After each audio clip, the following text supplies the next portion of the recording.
Hi all, എല്ലാവർക്കും quiz P S C hustle P Y ക്യൂയിലേക്ക് സ്വാഗതം.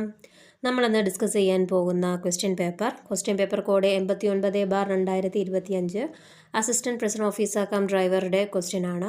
ഓക്കെ, 10th ലെവൽ +2 ലെവൽ എക്സാംസിന് വളരെയധികം ഉപകാരപ്പെടുന്ന ചോദ്യങ്ങളാണ് ഉള്ളത്. നമുക്ക് ചോദ്യങ്ങളിലേക്ക് പോകാം.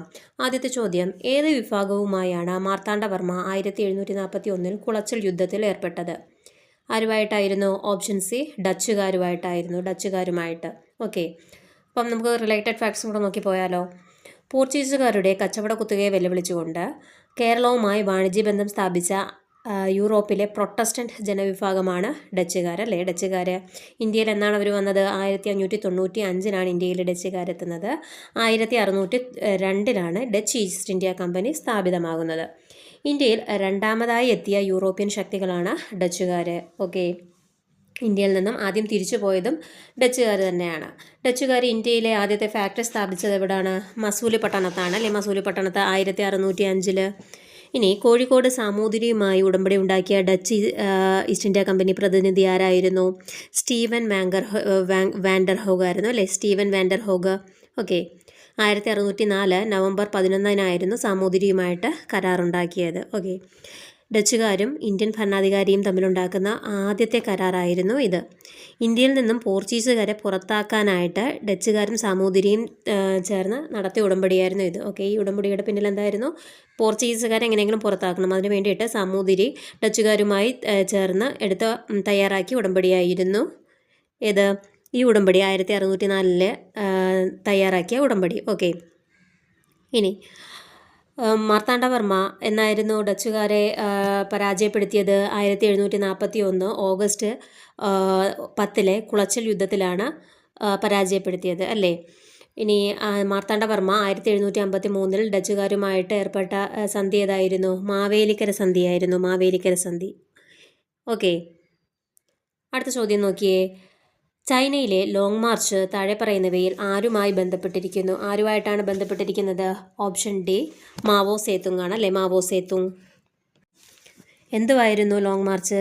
കർഷകരാണ് ചൈനയിലെ മുഖ്യ വിപ്ലവ ശക്തി എന്ന് വിശ്വസിച്ച മാവോ സേതുങ് അവരെ സംഘടിപ്പിച്ച് കുമിന്താങ് ദുർഭരണത്തിനെതിരെ നടത്തിയ പോരാട്ടമായിരുന്നു ലോങ് മാർച്ച്. ഇതിനായി അദ്ദേഹം രൂപീകരിച്ച സൈന്യത്തിൻ്റെ പേരെന്തായിരുന്നു? ചുവപ്പ് സേന എന്നായിരുന്നു ലോങ് മാർച്ച്. 1934 എവിടം തൊട്ട് എവിടം വരെ? ഷാങ്സി മുതൽ യാനം വരെയായിരുന്നു ലോങ് മാർച്ച് നടത്തിയത്. ഏകദേശം 12,000 കിലോമീറ്റർ സഞ്ചരിച്ച് മാവോയുടെ നേതൃത്വത്തിൽ ധാരാളം കൃഷിഭൂമികളും അനേകം ഗ്രാമങ്ങളും ഒക്കെ പ്രഭുക്കന്മാരുടെ കയ്യിൽ നിന്നും പിടിച്ച് കർഷകർക്ക് നൽകിയിരുന്നു. ഓക്കെ, ഇനി ആരായിരുന്നു? സന്യാട്സൻ ആരായിരുന്നു? കുമിങ്താങ് പാർട്ടിയുടെ നേതാവായിരുന്നു സന്യാട്സൻ. 1912 കുമിങ്താങ് പാർട്ടി വരുന്നത്.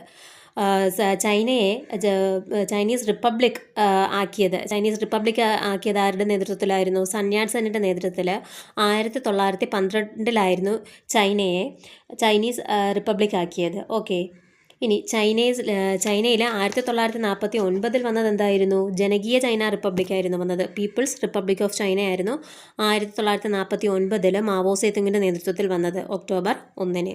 ഓക്കെ, അടുത്ത നോക്കിയേ.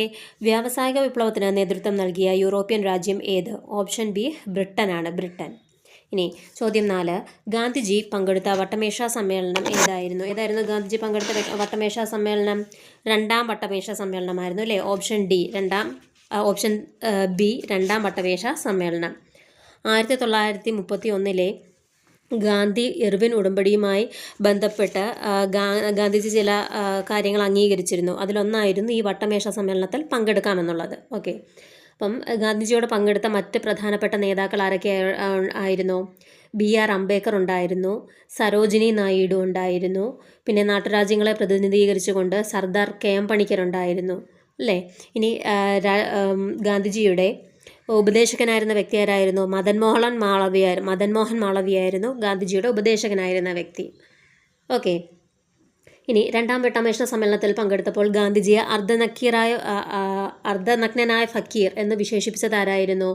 വിൻസ്റ്റൺ ചർച്ചിലായിരുന്നു.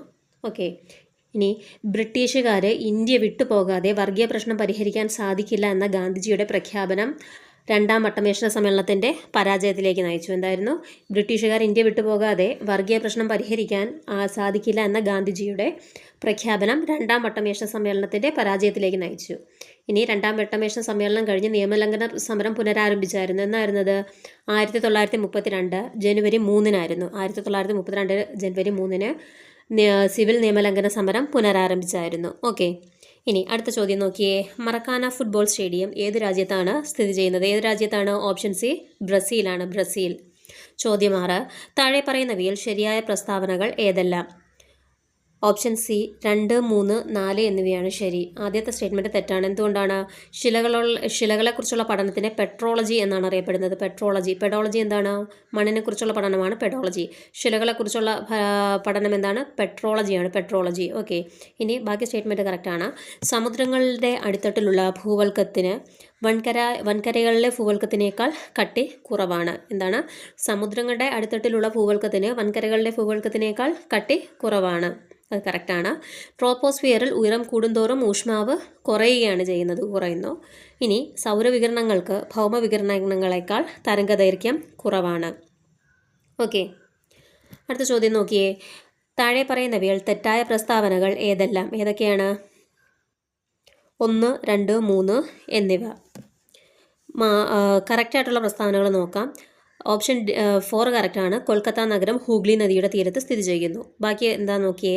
മാർബിൾ ഒരു ആഗ്നേയശിലയാണെന്ന് പറയുന്നത് തെറ്റാണ്. മാർബിൾ എന്താണ്? ഒരു കായാന്തരിക ശിലയാണ് മാർബിൾ എന്ന് പറയുന്നത്. ഇനി ഇന്ത്യയിൽ ടോപ്പോഗ്രാഫിക് മാപ്പുകൾ തയ്യാറാക്കുന്നതാരാണ്? Survey of India. ഡെറാഡൂൺ ആസ്ഥാനമായുള്ള സർവേ ഓഫ് ഇന്ത്യയാണ് ഇന്ത്യയിൽ ടോപ്പോഗ്രാഫിക് മാപ്പുകൾ തയ്യാറാക്കുന്നത്. ഇന്ത്യയിൽ ഏറ്റവും കൂടുതൽ കാപ്പി ഉൽപ്പാദിപ്പിക്കുന്ന സംസ്ഥാനം കേരളമാണോ? അല്ല, കർണാടകയാണ് ഇന്ത്യയിൽ ഏറ്റവും കൂടുതൽ കാപ്പി ഉൽപ്പാദിപ്പിക്കുന്ന സംസ്ഥാനം. ഓക്കെ, അടുത്ത ചോദ്യം. കാറ്റിൻ്റെ ഗതിയോ വേഗതയോ സ്വാധീനിക്കാത്ത ഘടകം ഏത്? ഓപ്ഷൻ ബി വേലിബലമാണ് സ്വാധീനിക്കാത്തത്. അപ്പം കാറ്റിൻ്റെ ഗതിയും വേഗതയും സ്വാധീനിക്കുന്ന ഘടകങ്ങൾ ഏതൊക്കെയാണ്? കോറിയോലിസ് ബലം, കർഷണ ബലം, മർദ്ദവ്യത്യാസം കാരണമുണ്ടാകുന്ന ബലം. കോറിയോലിസ് ബലം, കർഷണ ബലം, മർദ്ദവ്യത്യാസം കാരണമുണ്ടാകുന്ന ബലം. ഇത് മൂന്നും കാറ്റിൻ്റെ ഗതിയെയും വേഗതയെയും സ്വാധീനിക്കുന്നു. ചോദ്യം 9. താഴെ പറയുന്നവയിൽ തെറ്റായ പ്രസ്താവനകൾ ഏതെല്ലാമാണ്? ഓപ്ഷൻ ഡി 1, 4 എന്നിവയാണ് തെറ്റ്. റായ്പൂർ ജാർഖണ്ഡിൻ്റെ തലസ്ഥാനം എന്ന് പറയുന്നത് തെറ്റാണ്. ഏതാണ് ജാർഖണ്ഡിൻ്റെ തലസ്ഥാനം? റാഞ്ചിയാണല്ലേ, റാഞ്ചി. ഇനി പാമ്പാർ കിഴക്കോട്ടൊഴുകുന്ന നദിയാണ്. അത് കറക്റ്റാണ്. കബനി, ഭവനി, പാമ്പാർ കിഴക്കോട്ടൊഴുകുന്ന നദികളാണ്. ഉപദ്വീപീയ ഇന്ത്യയിലെ ഏറ്റവും ഉയരം കൂടിയ കൊടുമുടി ആനമുടിയാണ്. അതും കറക്റ്റാണ്. കേരളത്തിലെ ആകെ വിസ്തീർണത്തിൻ്റെ 37% എന്നാണ് ഇവിടെ പറഞ്ഞിരിക്കുന്നത്. സൈറ്റിൽ നോക്കുമ്പം 29 ആണ് വരുന്നത്. 28.9% എന്നാണ് സൈറ്റിൽ കാണിക്കുന്നത്. ഓക്കെ, അപ്പം അത് എക്സാം അടുപ്പിച്ച് റെഫർ ചെയ്തിട്ട് പോവുക. അടുത്ത ചോദ്യം നോക്കിയേ. സ്ലിം മിഷൻ ഏത് രാജ്യത്തിൻ്റെ ചാന്ദ്രദൗത്യമാണ്? ഓപ്ഷൻ ബി ജപ്പാൻ്റെ ചാന്ദ്രദൗത്യമാണ് സ്ലിം മിഷൻ. അടുത്ത ചോദ്യം. 1-ാം പഞ്ചവത്സര പദ്ധതി രൂപീകരണത്തിൽ പ്രധാന പങ്കുവഹിച്ച മലയാളി ആരാണ്? KN രാജ്. എന്നായിരുന്നു 1-ാം പഞ്ചവത്സര പദ്ധതി? 1951 മുതൽ 1956 വരെയായിരുന്നു 1-ാം പഞ്ചവത്സര പദ്ധതി. കാർഷിക പദ്ധതി എന്നറിയപ്പെട്ട പദ്ധതിയാണ് 1-ാം പഞ്ചവത്സര പദ്ധതി. എന്തോതിനൊക്കെയായിരുന്നു ഇമ്പോർട്ടൻസ്? കൃഷി, ജലസേചനം, വൈദ്യുതി മുതലായ കാര്യങ്ങൾക്ക് ആണ് ഇമ്പോർട്ടൻസ് കൊടുത്തിരുന്നത്. ഓക്കെ, 1-ാം പഞ്ചവത്സര പദ്ധതിയുടെ ആമുഖം തയ്യാറാക്കിയത് KN രാജ്. ഓക്കെ, ആരായിരുന്നു ഉപാധ്യക്ഷൻ?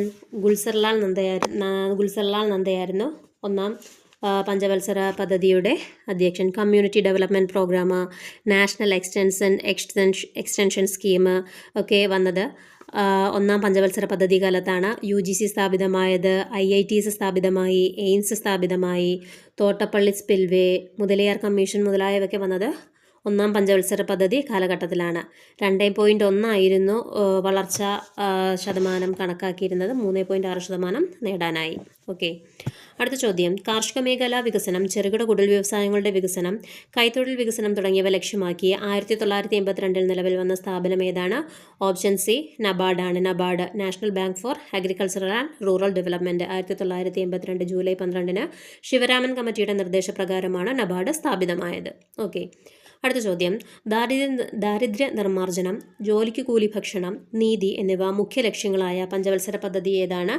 5-ാം പഞ്ചവത്സര പദ്ധതിയാണ്. 5-ാം പഞ്ചവത്സര പദ്ധതി ഏതാണ്? ദാരിദ്ര്യ നിർമ്മാർജ്ജനം, ജോലിക്ക് കൂലി ഭക്ഷണം, നീതി തുടങ്ങിയ മൂല്യങ്ങൾ ലക്ഷ്യമാക്കിയുള്ള പഞ്ചവത്സര പദ്ധതി ഏതായിരുന്നു? 5ാം പഞ്ചവത്സര പദ്ധതി. 1974 മുതൽ 1979 വരെയായിരുന്നു 5ാം പഞ്ചവത്സര പദ്ധതി. പൂർത്തിയാകാത്ത ഏക പഞ്ചവത്സര പദ്ധതിയും 5ാം പഞ്ചവത്സര പദ്ധതിയായിരുന്നു അല്ലെ. അടിയന്തരാവസ്ഥയൊക്കെ പ്രമാണിച്ച് 1977 വെച്ച് റദ്ദാക്കുകയും പിന്നീട് തുടർന്നു പോകാൻ കഴിയാതെ വന്നതുമായിരുന്നു 5ാം പഞ്ചവത്സര പദ്ധതി. ഓക്കെ, DP ധർമ്മോഡൽ എന്നൊക്കെ 5ാം പഞ്ചവത്സര പദ്ധതിയെ പറയാറുണ്ട്. ഗരീബി ഹട്ടാവോ 5ാം പഞ്ചവത്സര പദ്ധതിയുടെ പ്രധാന ഒരു സ്റ്റേറ്റ്മെൻ്റ് ആയിരുന്നു ഗരീബി ഹട്ടാവോ എന്ന് പറയുന്നത്. ഓക്കെ, അടുത്ത ചോദ്യം നോക്കിയേ. നീതി ആയോഗിൻ്റെ ഇപ്പോഴത്തെ ഉപാധ്യക്ഷൻ ആരാണ്? സുമൻ ബേരിയാണ്. സുമൻ ബേരി. ഇപ്പോഴത്തെ CEO ആരാണ്? BVR സുബ്രഹ്മണ്യനാണ്. BVR സുബ്രഹ്മണ്യൻ. എന്നാണ് നീതി ആയോഗ് നിലവിൽ വന്നത്? 2015 ജാനുവരി 1 നീതി ആയോഗ് നിലവിൽ വന്നത്. ആരാണ് ചെയർമാൻ? പ്രധാനമന്ത്രിയാണ് ചെയർമാൻ അല്ലേ. പ്രധാനമന്ത്രി.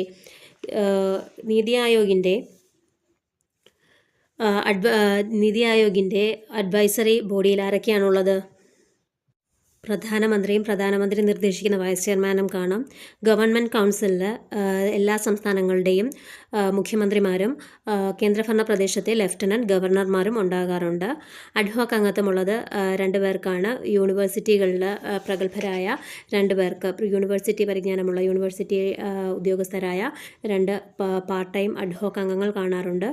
എക്സ് ഒഫീഷ്യോ അംഗങ്ങളായിട്ട് 4 കേന്ദ്രമന്ത്രിമാരും ഉണ്ടാകാറുണ്ട്. ഓക്കെ, അടുത്ത ചോദ്യം നോക്കിയേ. ഹരിത വിപ്ലവത്തിൻ്റെ നേട്ടങ്ങൾ എന്തെല്ലാം? ഓപ്ഷൻ ഡി ഇവയെല്ലാമാണ്. ഇവയെല്ലാം എന്താണ്? ഭക്ഷ്യക്ഷാമം ഇല്ലാതാക്കി, ഉൽപ്പാദനം വർദ്ധിച്ചു, സാങ്കേതിക വിദ്യകൾ ഉപയോഗിച്ചതിലൂടെ ഉൽപ്പാദനം വർദ്ധിച്ചു, ധാന്യശേഖരണം വർദ്ധിച്ചു, വിദേശ ആശ്രയത്വം ഇല്ലാതായി. ഇനി ഹരിത വിപ്ലവം എന്ന പദം കൊണ്ടുവന്നത് ആരായിരുന്നു? വില്യം ഗൗഡാണ്. ഹരിത വിപ്ലവത്തിൻ്റെ പിതാവ് എന്നറിയപ്പെടുന്നത് ആരെയാണ്? നോർമൻ ബോർലോഗ്ലെയാണ്. എന്നാൽ ഈ ഇന്ത്യൻ ഹരിത വിപ്ലവത്തിൻ്റെ പിതാവ് ആരാണ്? സ്വാമിനാഥനാണ് അല്ലേ. സ്വാമിനാഥൻ. ഇനി ഹരിത വിപ്ലവവുമായി ബന്ധപ്പെട്ട് ഈ റീസെൻ്റായിട്ട് നടന്നൊരു എക്സാമിന് ചോദിച്ചായിരുന്നു 3 പ്രോഗ്രാമുകൾ. ഹരിത വിപ്ലവവുമായി ബന്ധപ്പെട്ട് വരുന്ന 3 പ്രോഗ്രാമുകൾ ഏതൊക്കെയാണെന്നറിയാമോ? Intensive district program, intensive area development program, high yield variety program. എന്തൊക്കെയാണ്? Intensive district program, intensive area development program, high yield variety program. ഏത് പഞ്ചവത്സര പദ്ധതി കാലത്തായിരുന്നു ഹരിത വിപ്ലവം നടപ്പിലാക്കിയത്? 3ാം പഞ്ചവത്സര പദ്ധതി കാലത്തായിരുന്നു. 1960കളുടെ പകുതി മുതൽ 70കളുടെ പകുതി വരെ ഒന്നാം ഹരിത വിപ്ലവവും 2ാം ഘട്ടം നടത്തിയത് 70കളുടെ പകുതി മുതൽ 80കളുടെ പകുതി വരെയും ആയിരുന്നു. ഓക്കെ, അടുത്ത ചോദ്യം. ഇന്ത്യൻ ഭരണഘടന അമേരിക്കൻ ഭരണഘടനയിൽ നിന്നും കടമെടുത്ത ആശയങ്ങൾ ഏതൊക്കെയാണ്? Option B 1, 3. ഭരണഘടന പുനരവലോകനം, സ്വതന്ത്ര നീതിന്യായ സംവിധാനം. വേറെന്തൊക്കെ എടുത്തിട്ടുണ്ടായിരുന്നു? ലിഖിത ഭരണഘടന, ആമുഖം പ്രിയാമ്പിൾ എന്ന ആശയം എടുത്തത് US ഭരണഘടനയിൽ നിന്നായിരുന്നു. നിയമത്തിൻ്റെ തുല്യ പരിരക്ഷ, ഈക്വൽ പ്രൊട്ടക്ഷൻ ഓഫ് ലോ, എടുത്തത് US ഭരണഘടനയിൽ നിന്നാണ്. അതേപോലെ തന്നെ മൗലികാവകാശങ്ങൾ, സ്വതന്ത്രമായ നീതിന്യായ വ്യവസ്ഥ, ജുഡീഷ്യൽ റിവ്യൂ പുനരവലോകനം, സുപ്രീം കോടതിക്കാണ് ഭരണഘടനയെ വ്യാഖ്യാനിക്കാനുള്ള അധികാരമുള്ളത് എന്ന സ്റ്റേറ്റ്മെൻ്റ് എടുത്തത് US ഭരണഘടനയിൽ നിന്നാണ്. അതുപോലെ തന്നെ രാഷ്ട്രപതിയുടെ ഇംപീച്ച്മെൻറ്റ്, ഉപരാഷ്ട്രപതി പദവി, അമേരിക്കൻ മാതൃകയിൽ ഇന്ത്യൻ രാഷ്ട്രത്തലവനെ പ്രസിഡന്റ് എന്ന് നാമകരണം ചെയ്തതൊക്കെ അമേരിക്കൻ ഭരണഘടനയിൽ നിന്നും കടമെടുത്തതായിരുന്നു. ഓക്കെ, അടുത്ത ചോദ്യം. ഹൈക്കോടതിയുടെ റിട്ടധികാരം ഏത്? ഹൈക്കോടതിയുടെ റിട്ടധികാരം ഏതാണ്? ആർട്ടിക്കിൾ 226 ഹൈക്കോടതിയുടെ റിട്ടധികാരം. സുപ്രീം കോടതിയുടെ റിട്ടധികാരം ഏതാണ്? ആർട്ടിക്കിൾ 32 സുപ്രീം കോടതിയുടെ റിട്ടധികാരം. ഓക്കെ, അടുത്ത ചോദ്യം. മൗലിക കടമകൾ ഭരണഘടനയിൽ ചേർക്കപ്പെട്ട ഭേദഗതി ഏതാണ്? 42ാം ഭേദഗതിയിലൂടെയാണ് മൗലിക കടമകൾ ഭരണഘടനയിൽ ചേർക്കപ്പെട്ടത്. 42ാം ഭരണഘടന ഭേദഗതിയിലൂടെ ആർട്ടിക്കിൾ 51A മൗലിക കടമകൾ കൂട്ടിച്ചേർത്തത്. ഓക്കെ, ആരായിരുന്നു? ഇന്ദിരാഗാന്ധി ആയിരുന്നു പ്രധാനമന്ത്രി. ഫക്രുദ്ദീൻ അലി അഹമ്മദ് ആയിരുന്നു പ്രസിഡന്റ്. അടുത്ത ചോദ്യം. ആനുപാതിക പ്രാതിനിധ്യം എന്നതുകൊണ്ട് ഉദ്ദേശിക്കുന്നത് എന്ത്? ഓപ്ഷൻ സി ആണ് എയും ഡിയും. എന്താണ്? ജയിക്കാൻ ഭൂരിപക്ഷം വോട്ട് വേണം. വോട്ട് പാർട്ടിക്ക്. എന്താണ്? നമുക്ക് ഡീറ്റെയിൽ ആയിട്ടൊന്ന് നോക്കിയാലോ.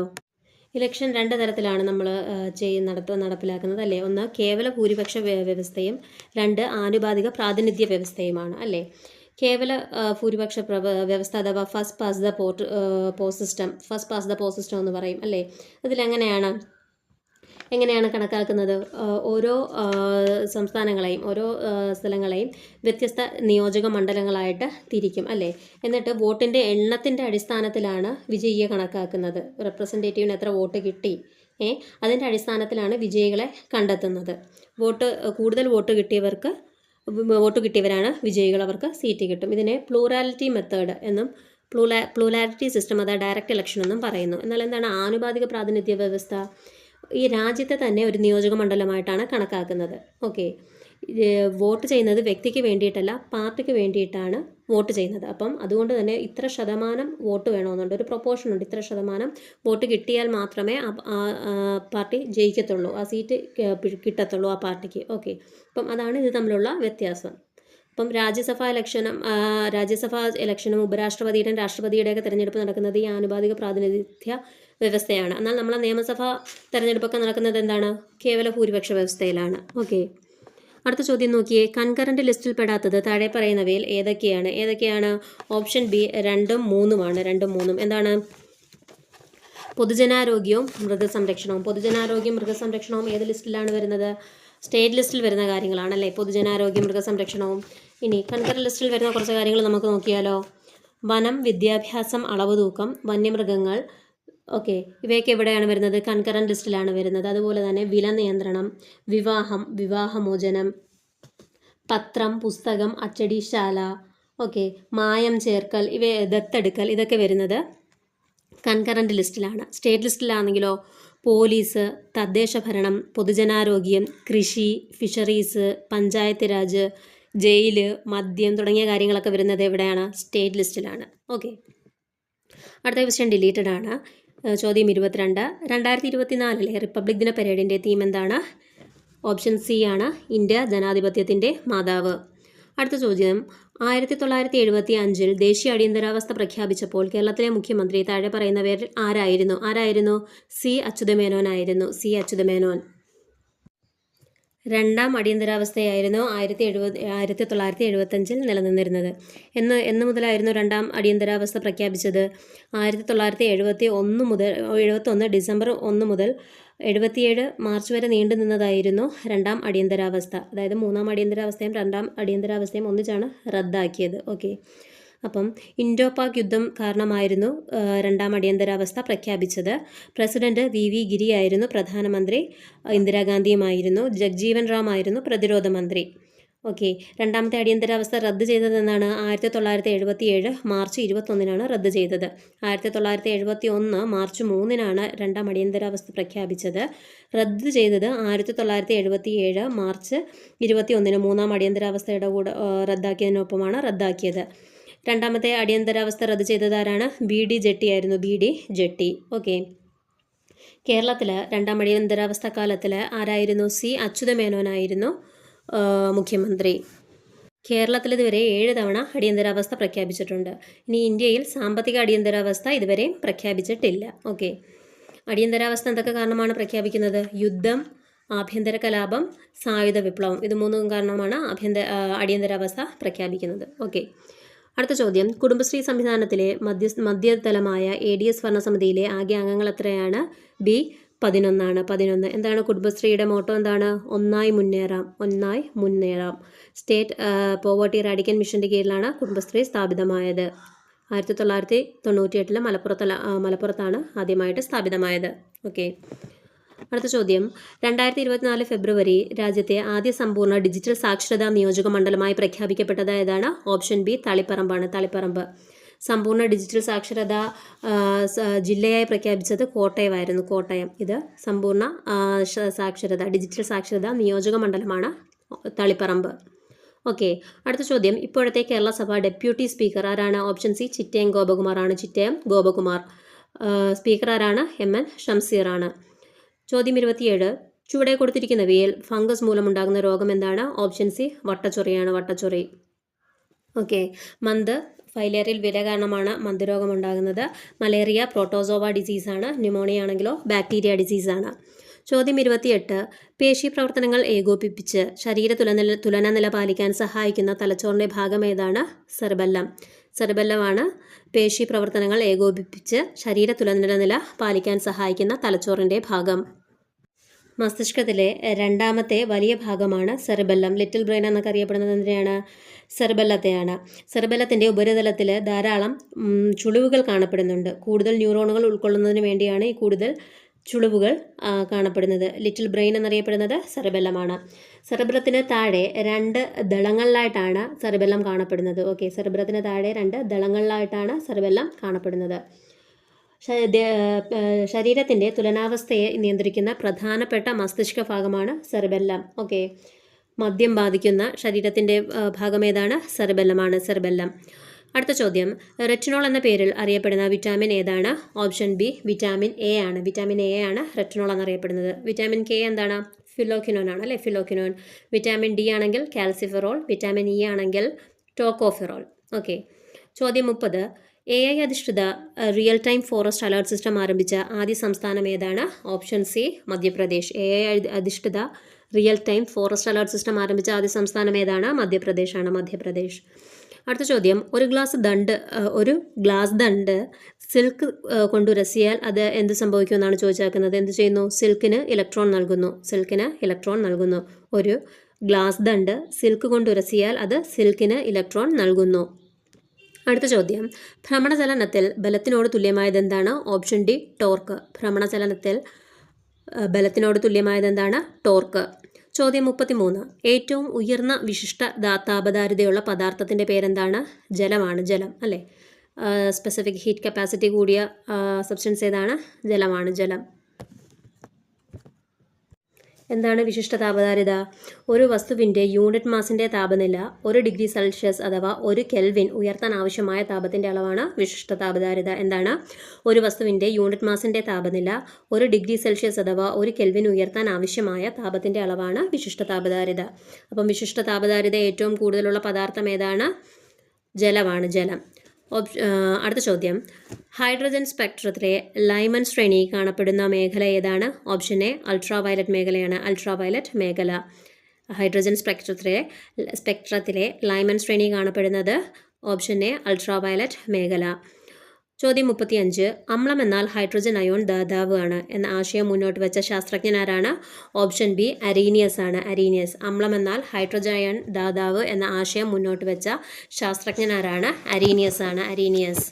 അടുത്ത ചോദ്യം, കാർബണിൻ്റെ രൂപാന്തരത്തിൽ തെർമോഡൈനാമിക്സ് അനുസരിച്ച് ഏറ്റവും സ്ഥിരതയുള്ള രൂപം ഏതാണ്? ഓപ്ഷൻ സി ഗ്രാഫൈറ്റ് ആണ്. ഗ്രാഫൈറ്റ്. കാർബണിൻ്റെ രൂപാന്തരത്തിൽ തെർമോഡൈനാമിക്സ് അനുസരിച്ച് ഏറ്റവും സ്ഥിരതയുള്ള രൂപം ഏതാണ്? ഗ്രാഫൈറ്റ്.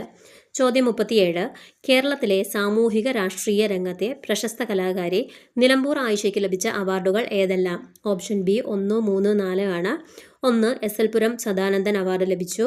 പിന്നെ കേരള സംഗീത നാടക അക്കാദമി അവാർഡ് ലഭിച്ചിട്ടുണ്ട്. കേരള സംസ്ഥാന ചലച്ചിത്ര അവാർഡും ലഭിച്ചിട്ടുണ്ട്. ഓക്കെ. അടുത്ത ചോദ്യം, കായിക പ്രതിഭകളുടെയും ആത്മകഥകളുടെയും പേര് നൽകിയിരിക്കുന്നവയിൽ ശരിയായി യോജിപ്പിച്ച ജോഡി കണ്ടെത്തുക. 1ഉം 4ഉമാണ് ശരിയായിട്ട് യോജിപ്പിച്ചത്. Sunil Gavaskar sunny days, Saina Nehwal playing to win. ഏതൊക്കെയാണ്? Sunil Gavaskar sunny days, Saina Nehwal playing to win. Okay. ഇനി അടുത്തത് മേരി കോമിൻ്റെ ഏതാണ്? മേരി കോമിൻ്റെയാണ് അൺബ്രേക്കബിൾ. സച്ചിൻ ടെണ്ടുൽക്കറിൻ്റെയാണ് playing it my way. Sachin ടെണ്ടുൽക്കറിൻ്റെ playing it my way, Mary കോമിൻ്റെ അൺബ്രേക്കബിൾ. സൈന നെഹ്വാൾ എന്ന വിരമിക്കൽ പ്രഖ്യാപിച്ചിട്ടുണ്ടല്ലേ? ഓക്കെ. അടുത്ത ചോദ്യം, നോവലിൻ്റെയും നോവലിസ്റ്റിൻ്റെയും പേരുകൾ ചേർത്ത് നൽകിയതിൽ ശരിയായി യോജിപ്പിച്ച ജോഡികൾ കണ്ടെത്തുക. ഓപ്ഷൻ 1 and 3 ആണ്. ഏതാണ്? Budhini Sara Joseph, Ram care of Anandi Akhil P Dharmajan. ഇനി മീശ ആരുടെയാണ്? എസ് ഹരീഷിൻ്റെയാണ് മീശ. സമുദ്രശില സുഭാഷ് ചന്ദ്രൻ്റെയുമാണ്. അതും അങ്ങോട്ടും ഇങ്ങോട്ടും ക്രോസാക്കി കൊടുത്തിരിക്കുകയാണ്. അടുത്ത ചോദ്യം, പ്രമുഖ സാമ്പത്തിക ശാസ്ത്ര പണ്ഡിതനായിരുന്ന ഡോക്ടർ എം കുഞ്ഞാമനെ സംബന്ധിച്ച് ശരിയായ പ്രസ്താവനകൾ ഏതെല്ലാം? 2, 3 എന്നിവയാണ് ശരി. ഇനി ഒന്നാമത്തെ എന്തുകൊണ്ടാണ് തെറ്റിയത്? പാലക്കാട് ജില്ലയിലാണ് ഡോക്ടർ എം കുഞ്ഞാമൻ ജനിച്ചത്. ഓക്കെ. എതിരി എന്ന ആത്മകഥയ്ക്ക് ലഭിച്ച കേരള സാഹിത്യ അക്കാദമി അവാർഡ് നിരസിച്ചു. ദീർഘകാലം കേരള സർവകലാശാലയിൽ അധ്യാപകനായിരുന്നു. ഇനി അടുത്ത മാത്സ് ക്വസ്റ്റ്യൻ ആണ്. ഓപ്ഷൻസ് ജസ്റ്റ് വായിച്ചു പോകാം. നിങ്ങൾ വീഡിയോ പൗസ് ചെയ്ത് വെച്ചിട്ട് ചെയ്തു നോക്കുക. Question 41 option B, question 42 option D, 43 option A ചൊവ്വ, 44 option B 6.50, question 45 option A 100 metre. Question 46 option B 9% കുറയും. ക്വസ്റ്റ്യൻ 47 ഓപ്ഷൻ ഡി 9 ദിവസം. Question 48 option C 51 kilogram. Question 49 option B 25 centimetre square. Question 50 option D. Okay, ഇനി വിവരാവകാശ നിയമവുമായി ബന്ധപ്പെട്ട ഒരു ക്വസ്റ്റ്യനാണ്. Delete ആക്കിയാക്കുവാണ്. Okay, അടുത്ത ചോദ്യം, BPL വിഭാഗത്തിൽപ്പെട്ട അപേക്ഷകർ വിവരാവകാശ നിയമപ്രകാരം ഒടുക്കേണ്ട ഫീസ് എത്രയാണ്? ഓപ്ഷൻ സി, ഫീസ് ഒടുക്കേണ്ടതില്ല. ഓക്കെ, വിവരാവകാശ നിയമപ്രകാരം അധിക ഫീസ് കൊടുക്കാൻ ആവശ്യപ്പെട്ടാൽ അപേക്ഷകൻ എത്ര ദിവസത്തിനുള്ളിൽ ഫീസ് കൊടുക്കണം? അതിൻ്റെ കാലയളവ് നിഷ്കർഷിച്ചിട്ടില്ല. ഓപ്ഷൻ ഡി ആണ്. സംസ്ഥാന ചീഫ് ഇൻഫർമേഷൻ കമ്മീഷണറുടെ ഔദ്യോഗിക കാലാവധി എത്രയാണ്? 3 വർഷം. ഓപ്ഷൻ എ 3 വർഷം, അല്ലെങ്കിൽ എത്ര വയസ്സാണ്? 65 വയസ്സാണല്ലേ. ഓക്കെ, ഇനി അടുത്ത ചോദ്യം നോക്കിയേ. ഒരു പാരഗ്രാഫ് തന്നെ കൊടുത്തിട്ടുണ്ട്, കാര്യമൊന്നുമില്ല.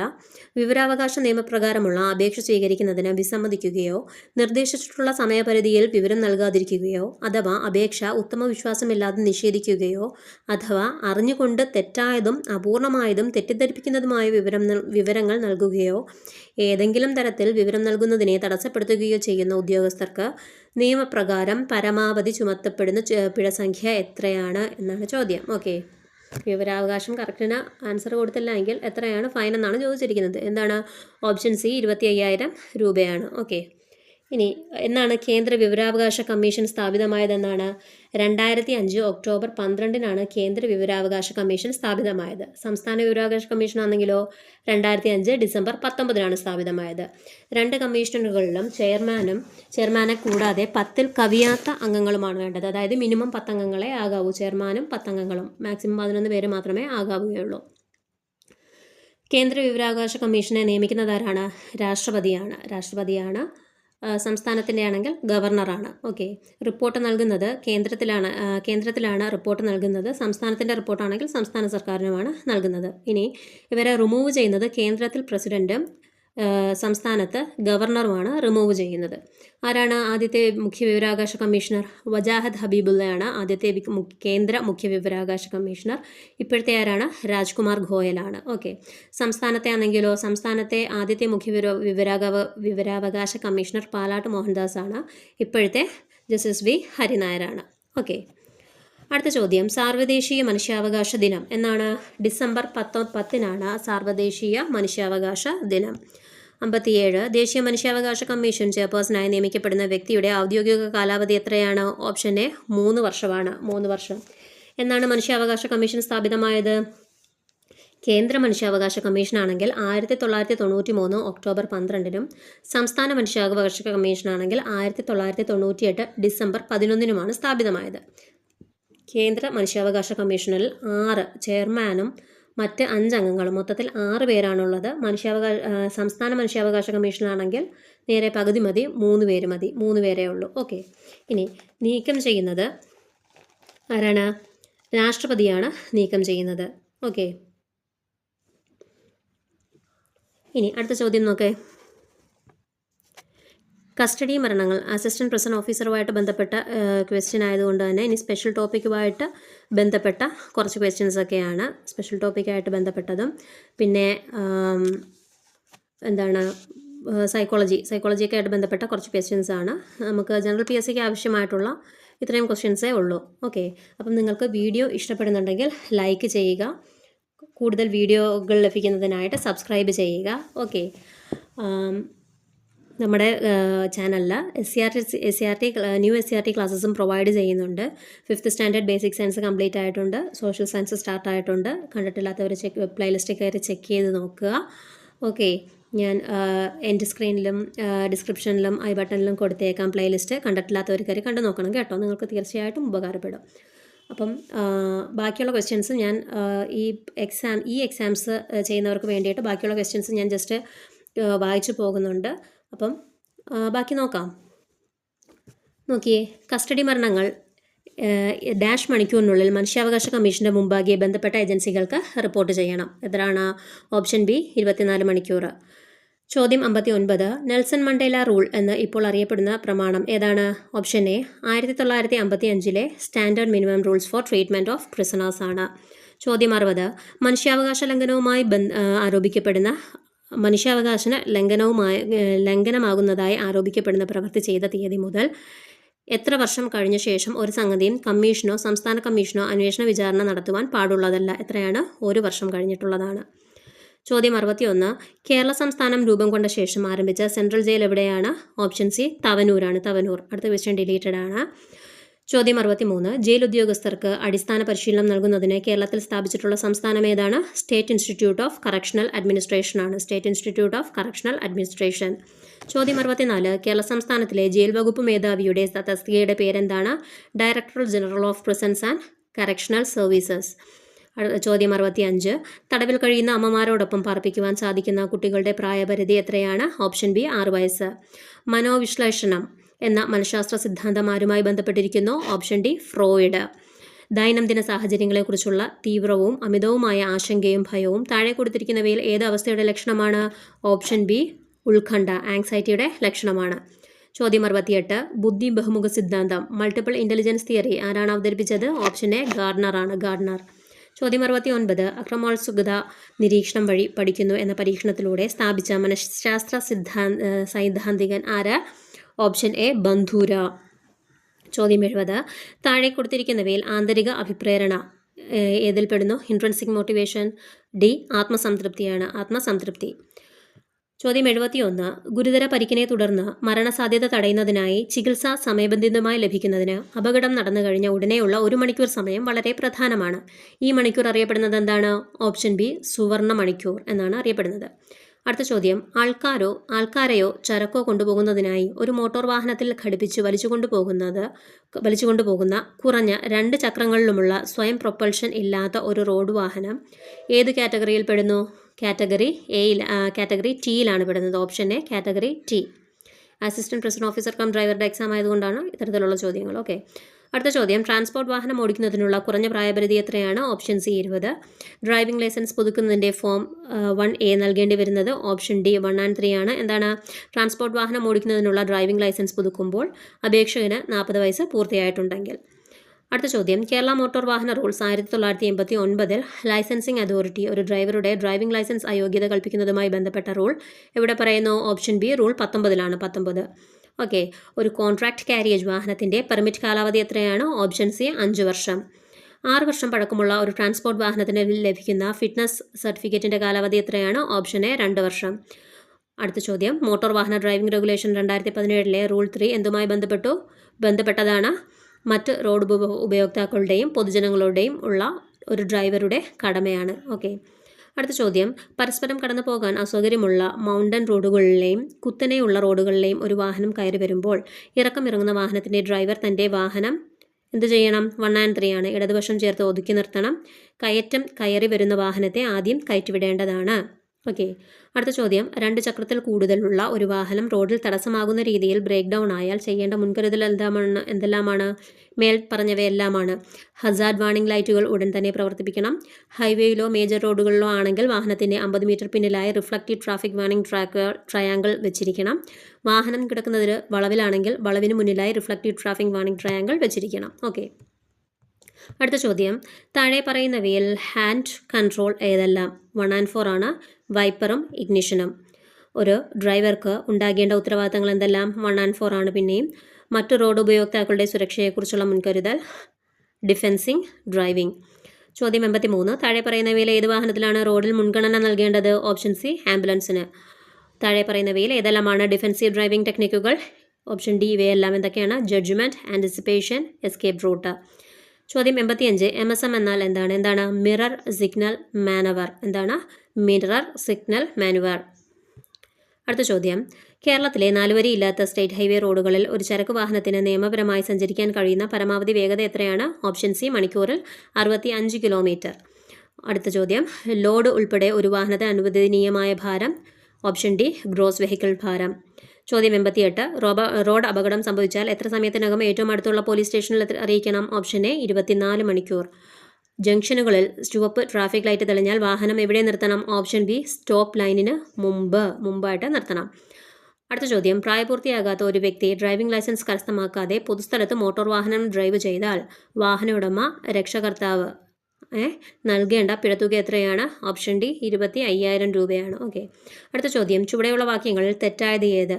ഓപ്ഷൻ സി ആണ്, പേരും മേൽവിലാസവും ആശുപത്രി അധികൃതർക്ക് നൽകിയിരിക്കണം എന്നതാണ് തെറ്റ്. ഓക്കെ, അടുത്ത ചോദ്യം, 3 വയസ്സ് പ്രായമുള്ള കുട്ടിയുമായി മോട്ടോർ സൈക്കിളിലുള്ള യാത്ര. ഓപ്ഷൻ ബി, സേഫ്റ്റി ഹാർനസ് ഉപയോഗിക്കണം. അടുത്ത ചോദ്യം, താഴെ പറയുന്ന വാക്യങ്ങളിൽ ശരിയായത് ഏത്? ഓപ്ഷൻ സി, സ്വയം ഫിറ്റ്നസ് ആകാനും ആകാതിരിക്കാനും സാധിക്കും. സ്വയം വിറ്റ്നസ് ആകാനും ആകാതിരിക്കാനും സാധിക്കും. ചോദ്യം 94, മോട്ടോർ വാഹന നിയമപ്രകാരമുള്ള കുറ്റത്തിന് പിഴയിടുന്നത്. ഓപ്ഷൻ ഡി, ഈ-ചെല്ലാൻ മുഖേനയാണ്. ഈ-ചെല്ലാൻ മുഖേന.